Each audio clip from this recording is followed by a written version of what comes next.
একদিন জঙ্গলে এক ভয়ঙ্কর বাঘ শিকার খুঁজছিল।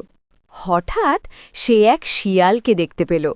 বাঘ গর্জে উঠল, আজ তোকে খেয়েই ছাড়ব। শিয়াল খুব বুদ্ধিমান ছিল। সে ভয় না পেয়ে শান্তভাবে বলল, থামুন মহারাজ, আপনি জানেন না আমি কে? আমি জঙ্গলের রাজাদের রাজা।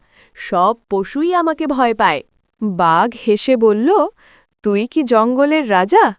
শিয়াল বলল, বিশ্বাস না হলে আমার সাথে চলুন, দেখবেন সবাই আমাকে দেখে পালায়। বাঘ কৌতূহলী হয়ে শিয়ালের পেছনে হাঁটতে লাগল।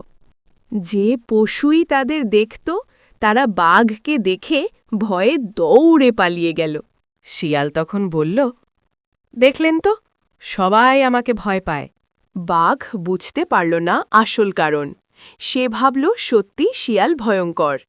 শেষে বাঘ শিয়ালকে সম্মান দিয়ে ছেড়ে দিল। শিয়াল বুদ্ধির জোরে প্রাণ বাঁচিয়ে নিল।